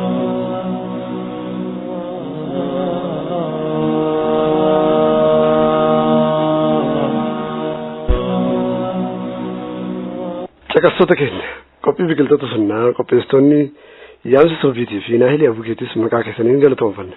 Ija hama rabbiirraa haa qabu jenna. Isinis du'aa ideessaniin obboleeyyan keenya kana yaadadhaa isiniin jecha har'aaf waan qindeeffanne kanumaan xumurra. Torbaan inshaallah waan biraa qabanne kan walitti dachaa nu ta'a. Gutummaan qophii biqiltoota sunnaa kana fakkaata. Sagantaa qophii raadiyoo daandii haqaafan wajjin turtii gaarii jecha gama kiyyaan والسلام عليكم ورحمة الله وبركاته. خايو كابونا لالا خايو كابونا لالا خايو كابونا لالا خايو كابونا لالا خايو كابونا Mashaallah obboleewwan keenya qophii biqiltoota sunnaa nuuf qopheessan jazaahumullahu khairan qophii akkaan bareedduti subhanallah sagantaa keenya guyyaa har'aa kanarratti waa'ee kakuu ilaalchisee maaliin kakanna jechuu kanarratti obboleewwan ergaa gaarii nuuf dabarsanii jiru akkasumas abaarsa haadhaa mata duree jedhuudhaan seenan dhugaarratti hundoofte kan gorsaa jabaa namaaf dabarsituudha hundumtu keenya ittiin bohaaraa sagantaa kanarraa ergaa bareedaa akka argattan abdii guddaa qabna kanatti aansinee kan isiniif dhiyeessinu mata duree yaaditii galateeffadhu mata duree jedhuun dhaamsa bareedduu tokko qabannee dhiyaannee jirra gama dhaamsa kanatti osoo hin ceeniin dura aslii dhageeffattoota keenya afaan duwwaa gogsaa jirra natti fakkaata. Yaa dhugaa jetteeti mee asumarratti nashiidaa tokko osoo affeerree hoo.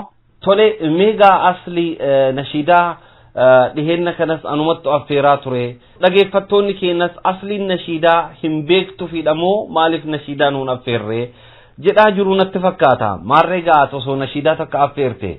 Egaa kabajamtoota dhaggeeffattoota keenya akkuma obboleessi keenya Hamzaan nashiidaa affeeri jedhee carraa naaf kenne isaan galatoomi jecha.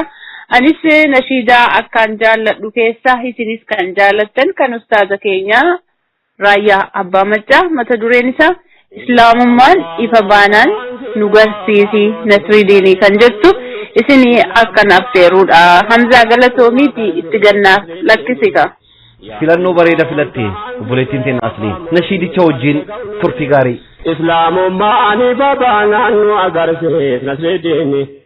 الحمد لله يا ربي موتي جاغاري الصلاة والسلام على خير البشر وعلي وأصحابي والتابعين الأخيار كراها كيف كرتي من النجاري سنة نبي كثير رديمه نقرقاري قلبي كنيان طهاري أتقدم ديني إسلام معرف بانا وغرسي نسيديني Tokkicha sanke kamna rakko waan itti manno maalillee sitti manne takkaase biraan lamno amma sontinu keessa guddifne su kadhannu taqwaadhaaf himani tabaata akka argannu akka khayri hojjenne borfuudha kee dhaabbannu akka akhiraatti gammannu yaa Allah yaa Rahmaani islaamummaan ifa baanaan nu agarsiis Nasridiini.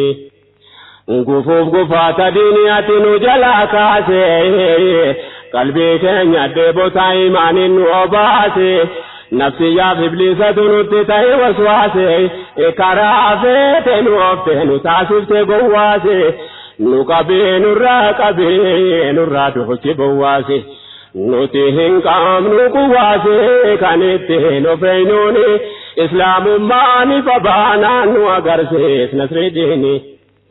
يا هلا اسمالين كم نوانت تلكنو آجان كينيا بايدا كان سركا بربادنو دوادو كوبا كينيا سركا مدين أرغنو قلبي كينيا نوبانيا كاديني فهمنو يوتينو جلادي ميسا كينيا دينو غارتي بينو كمنو نداي فمسكيني إسلام ماني فبانانو أغرسيس نسرديني يا الله ونسيت تهونجر جبنيا يا رحمن في تانو باس يا دا مرادا كينيا كلمان كي هنتو درجالا نجاتينيا أفرماتا وهنداتي قولين كي بكا كينيا نصرالدين إسلاماتي بداندي سوكاتاتينيا نصرين أركا كيجرا سبب بكا كينيا قل كلوفنا كيسي كينيا عقيدان كجلاني إسلام ماني برانا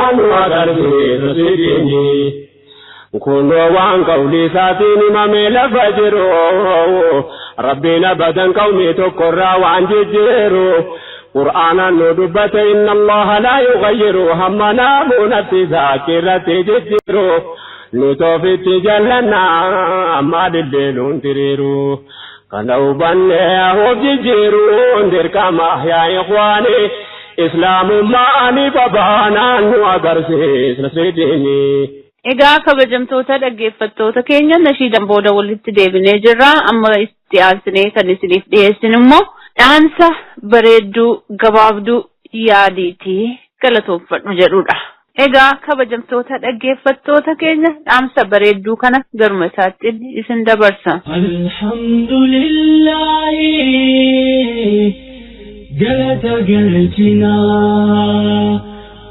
ajri hammaranne masiyadesina toltuza kajela kitata desina yaadiitii galateeffadhu tola rabbiin sitti oole yaadiitii herreeti kallattii hundaanuu si marsanii argitan وإن تعدوا نعمة الله لا تحصوها تولا ربي لكوفتنيهم تمرتن سورة الإبراهيم لكوفت دنيا الرفاع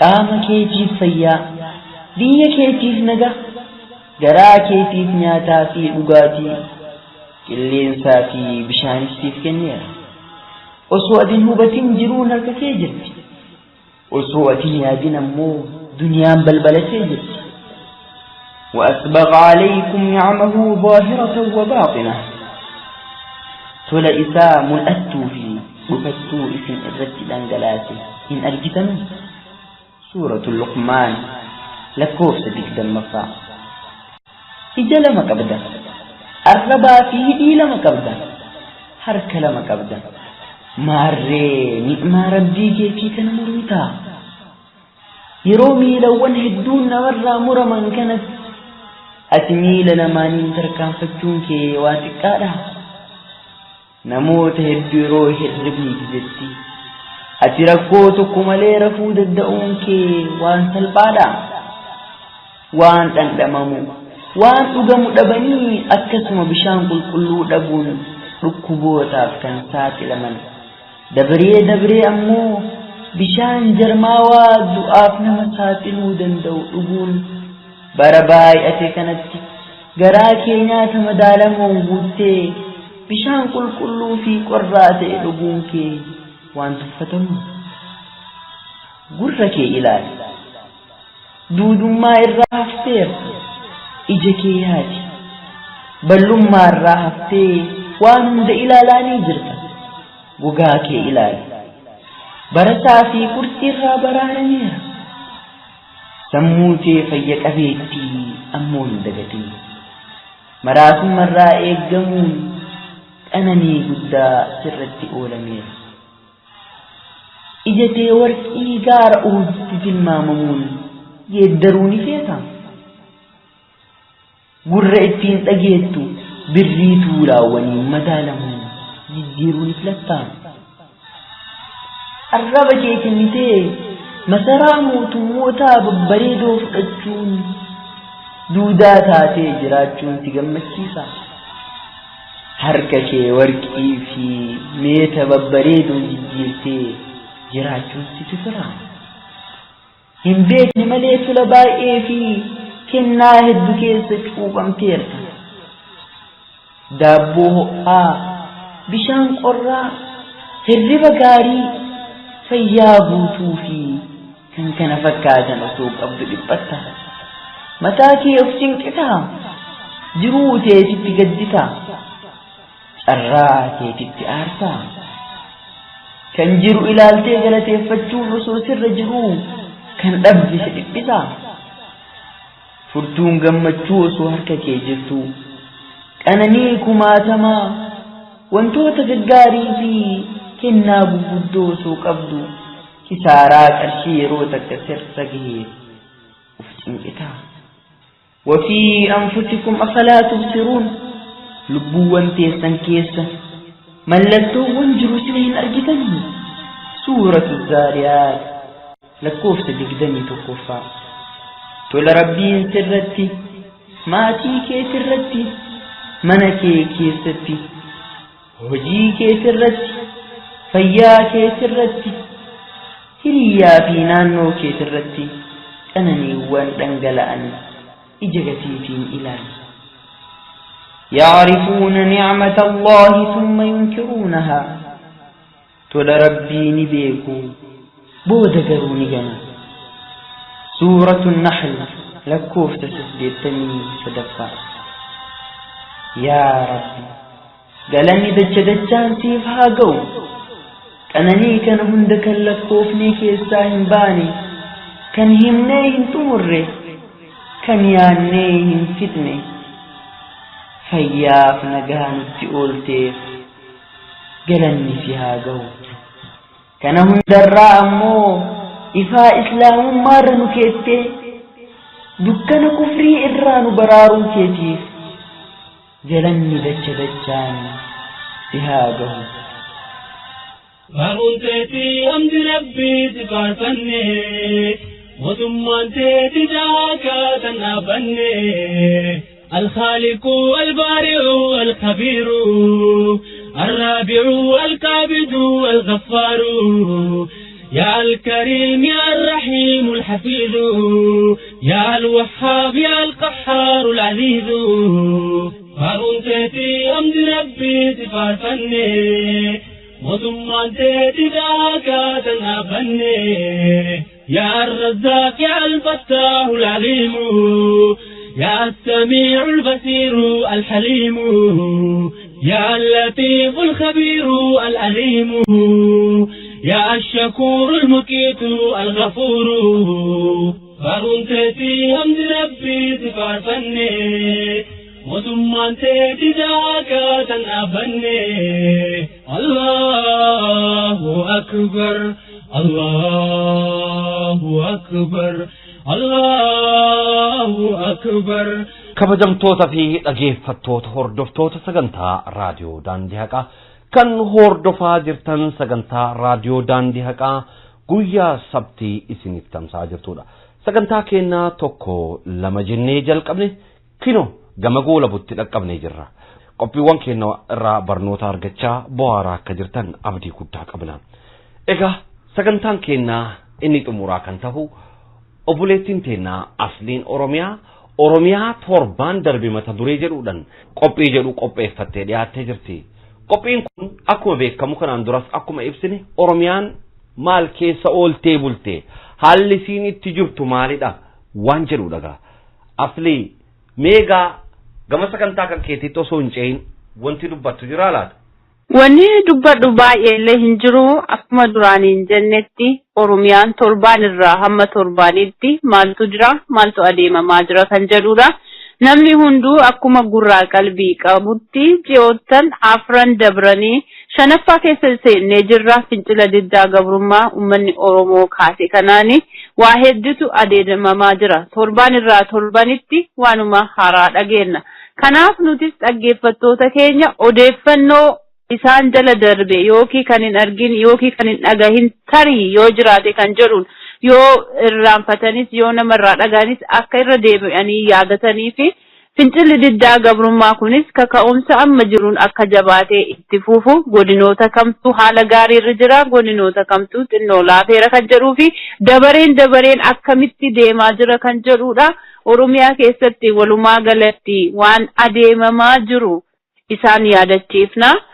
Kun odeeffannoo waan update jedhama biyya ormaatti waan jiru update nama godhu waan haaraa miti waanuma jiru kana irra deddeebi'anii wal yaadachiisuudhaaf qophiin kun immoo qophii dhaabbataati. Guyyaa sanbataas wanni filannee fi guyyaa aladaarraa hamma jum'aatti waan deemaa ture walitti qabneeti guyyaan sabtiidha torbaan dhumaa waan ta'eef kana isiniif kan dhiyeessinu. Tarii namoonni tokko dhiifama naa godhiiti Hamzaa yoo amantaan kan wal qabsiisan ta'es Oromiyaa keessa 50% ol ka ta'u ummata Islaamaati. Ummanni Musliimaa kun gidaramaa jira dhiifamaan jiru. Gara amantaatiif gara sabummaa isaatiinis itti dhufee jira. Gara amantaatiin raadiyoon daandii haqaa kaayyoon isii jalqabaayyuu kanumaadhu waanuma ummata Musliimaa irra gahaa jiru isaan ifatti kabaastu. Gama kanaanis Oromummaanis nutti jira amantaanis nutti jira lachanuu walitti wal bira qabsiisnee deemna jechuudhaanis sagantaa kana akka haaraatti eegalle kunoo torbaan afraffaa moo shanaffaa isaa waliin jirra Hamza. Eyyen dhugaadha. Haaluma guututti Oromiyaan torbaan darbee kana keessa maal keessa akka ooltee bulte guututti isin daawwachiisuu baannus obboleettiin teenya asliin mata duree kana irratti gabaabbinnumaanis ta'u silaaftuu Oromiyaan teen akkaataa isiin itti keessa jirtu akkaataa ittiin keessa oolaa jirtu dhimma mana hidhaa qofaatu eegi kaafne sagantaan tokko miti sagantaan 100tu uummata keenyaaf hin gahu garuu haa ta'uuti dhiphina sagantaa keenya wajjin obboleettiin teenna asliin gabaabinnumaadhaan sagantaa kana qopheessitee nuuf dhiyeessiti dhugaa isheeti kanaan boodallee fuulduraadhaafillee Oromiyaan torbaan darbe mata dureen jedhu kun dhimma siyaasaa qofa irratti osoo hin ta'in hatta Oromiyaan amantiidhaan dhimma amantiidhaanis maal keessa dabarsite kan jedhullee obboleettiin teenna asliin fuulduraadhaaf haala Oromiyaan keessa jirtu kallatti hundaan nu daawwachiifti abdii jedhu qabna jazaakillahu khairan obboleettii teenna asli gama qophii qabattee dhiyaattetti gama sagantichatti isin haa dabarsinu turtii gaarii obboleettii teenna asli Oromiyaa wajjin.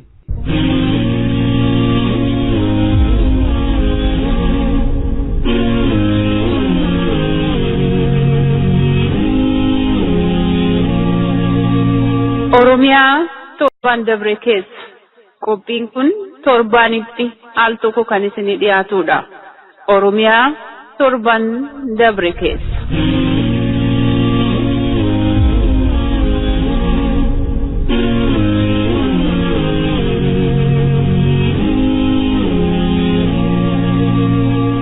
Oromiyaan torbaan dabre keessattis akkuma yeroo kamuu dabarsiteetti ammas dabarsitee jirti.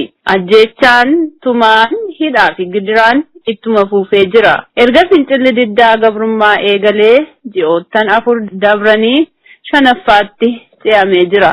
Ji'oota kana keessatti lubbuuwwan lammiilee qaqqaalii hedduun dabartee warroottan hafan immoo hidhaaf saaxilamaniiru. Yeroo kana keessatti lammiileen kumaatamaan lakkaa'aman mana hidhaatti ugguramaniiru. Kanneen achi buuteen isaanii hin beekamnes hedduudha. Oromiyaan torbaan dabres waanuma armaan dura dabarsaa turte dabarsiteerti. Fincilli diddaa gabrummaa ammas godinaalee Oromiyaa adda addaa keessattis akkuma itti fufetti jiraachuu isaa miseensonni dhaadhiyoo olaanoon obbo Abbaay Tsahaayyee akka mana murtiitti dhiyaatu gaafachuu isaanii abbootiin gadaa Oromoo muummicha ministeeraa obbo Hayilamaariyaam waliin masaraa mootummaatti wal arguu isaanii wayyaaneen erga lubbuu lammiiwwan hedduu badii tokko malee galaafatte booda gumaa kafalla jettee qoosuu isii itti gaafatamaan paartii koongireesii biyyaalessaa obbo Marara Gudinaa akka biyyaa hin baane dhoowwamuu isaa itti gaafatamtoonnii fi miseensonni paartilee koongireesii biyyaalessaa mana hidhaa keessa jiran nyaata lagachuu isaaniitiin gaggabuu isaanii iddoowwan baay'ee biyyattii keessatti bishaan dhugaatii dhabamuu isaatiin lammiileen hedduun rakkoo bishaaniitiin miidhamaa jiraachuu isaanii fi kanneen fakkaatan wantoota torbaan dabran Oromiyaan dabarsiteera. Godinaalee Oromiyaa fincilli diddaa gabrummaa ammas itti gaggeeffamaa jiru keessaa godina Harargee dhihaa magaalaa Milkaa'ee, godina Wallagga Bahaa aanaa Giddaa Ayyaanaa, achuma godina Wallagga Bahaa ammas magaalaa Fincaa, godina Iluu Abbaa Booraa aanaa Aalgee Saachii manbarnoota sadarkaa lammaffaa fi qophaa'ina Aalgee Saachii ammas achuma godina Iluu Abbaa Booraa aanaa Buree magaalaa Siboo iddoowwan fincilli diddaa gabrummaa itti finiinee jirudha. Keessattuu barattoonni manbarnoota sadarkaa lammaffaa fi qophaa'ina fincila diddaa gabrummaa kana jajjabeessanii itti fufuudhaan torbaan dabres dabarsaniiru. Gama biraatiin walgahii miseensonni dhaadhiyoo olaanaan tibba kana taasisaniin obbo Abbaay Tsahaayyee mana murtiitti akka dhiyaatu kan gaafatanis torbaanuma dabre kana keessadha. Obbo Abbaay Tsahaayyee gaaga'umsa lubbuu lammiilee Oromoo hedduutiif lammiilee Oromoo kumaatamatti lakkaa'aman mana hidhaa keessatti argamaniif kanneen reebamaniifis itti gaafatamaadha. Jechoota isaatii fi gochoota isaatiif mana murtii dhihaachuu qaba jedhan miseensonni dhaadhiyoo kunniin.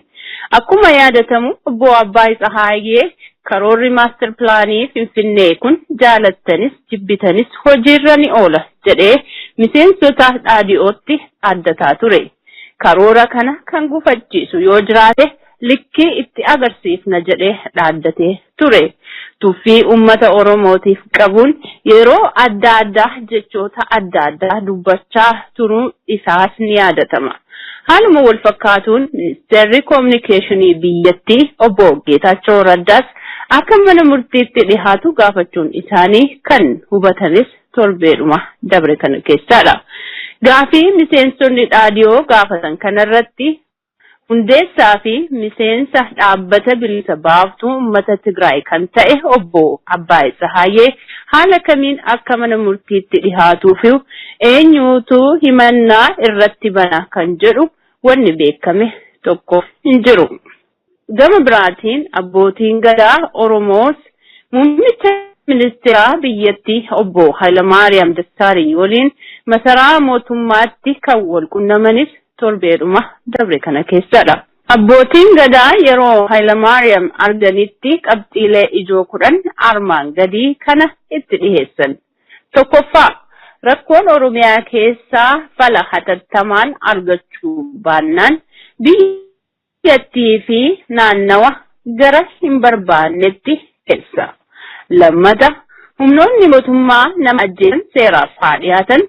Ajjechaa raawwatame kana qulqulleessuu koreen bilisaa haa dhaabbatu. 3, namoonni ukkaanfamanii gara mana hidhaatti guuraman haa hiikaman. 4, humni waraanaa qe'ee uummataa fi manneen barnootaa keessaa haa bahu. 5, qonnaan bulaan Oromoo lafa isaarraa buqqa'uu hin qabu. Kan buqqa'es hatattamaan lafa isaa irratti haa deebifamu. Albuuda Oromiyaa keessaa guuramuufis uummanni dursaa fayyadamaa ta'uu qaba. 6, lafa investimentiif yoo kennitan hiree qonnaan bulaa fi ilmaan isaa ilaalcha keessa galchuu qabdu. Magaalonni hanguma bal'ataa deeman qonnaan bulaan buqqa'u rakkoo hammaataa fala hatattamaa barbaaduudha. 7, ijoolleen qonnaan bulaa baratanii hojii dhabanii qe'ee taa'anii falli argamuu qaba. 8, caasaan mootummaa gubbaa hamma gadii laamshawaadha. Iftoominni kan hin qabnee fi malaammaltummaan kan xaxameedha.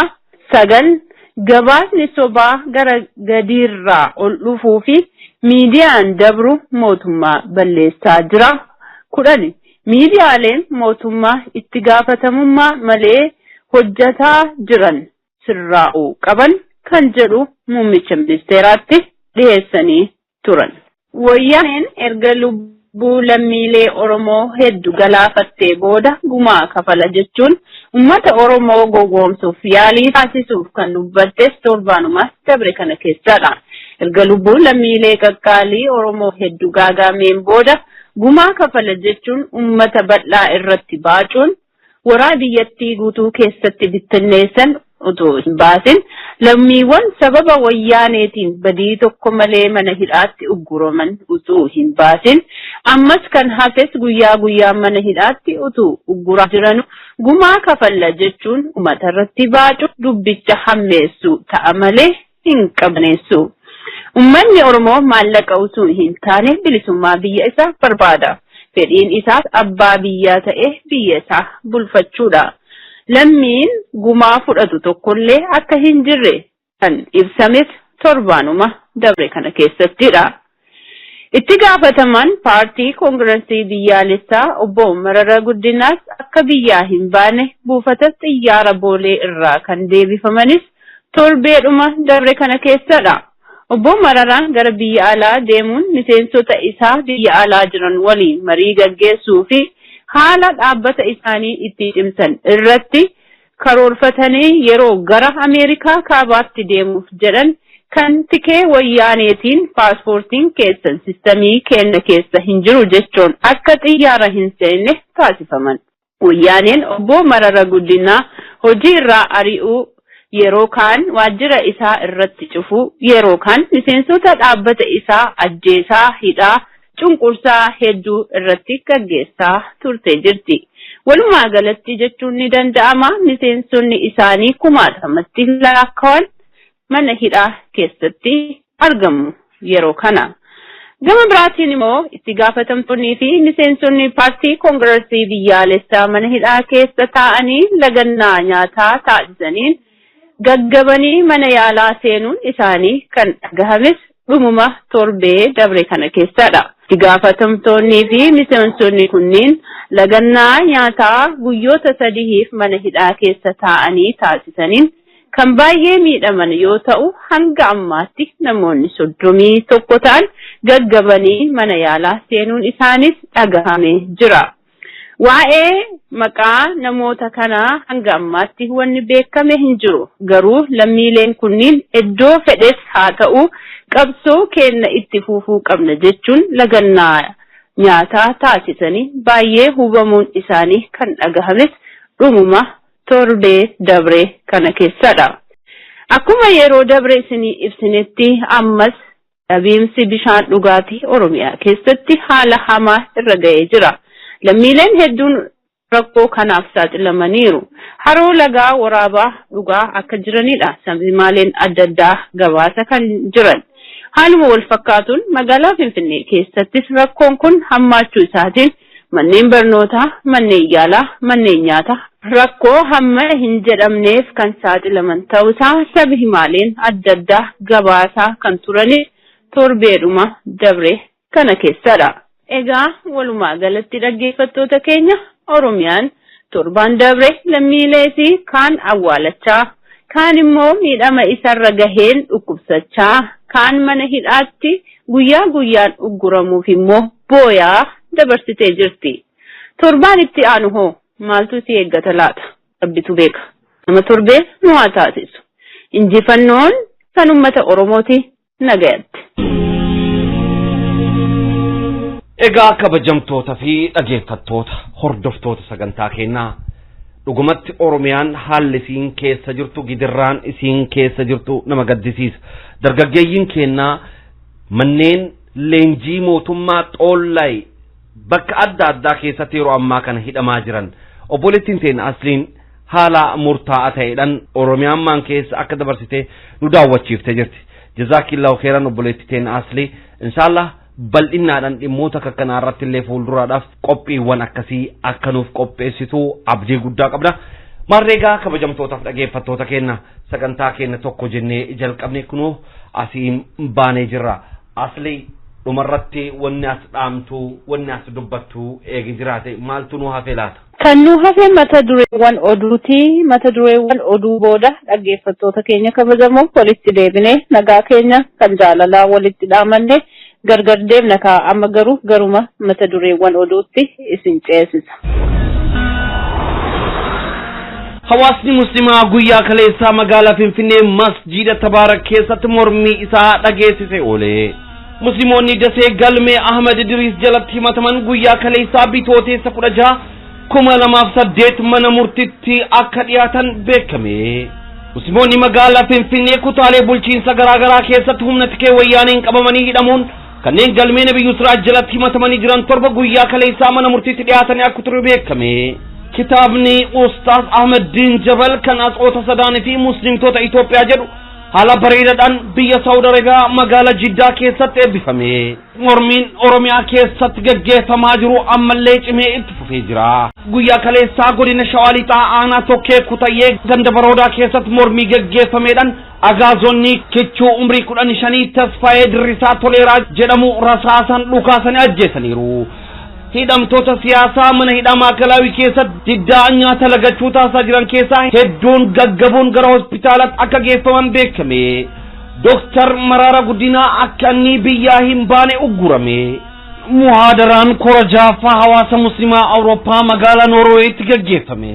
Qeerroon Kuweet Jumaata dhufuuf waltajjii gaggeessuudhaaf qophii akka xumuran beeksisan. Egaa kabajamtoota dhaggeeffattoota keenya turtiin isin raadiyoo daandii haqaa wajjin taasisan kan nama gammachiisuu fi kan barnoota dansaa irraa argattan jennee abdii qabna. Egaa kaa walumaa galatti sagantaa keenya har'aa goolabuuf jenna. Isin keessummeessaa kan isin wajjin turre obboleessa kiyya Hamzaa Booranaa fi Aslii Oromiyaati. Egaa yaada keessan baramee karuma toora keenya feesbuukaa fi wasaappiitiin nuun gahaa isiniin jenna. Egaa kaa kabajamtoota dhaggeeffattoota keenya onnee keenya dhugaarraa isin jaallanna nuuf jiraadhaa isiniin jenna du'aayii keessaniinis nun dagatinaa jecha. Wassalaamu alaikum warahmatullaahi wabarakaatuh.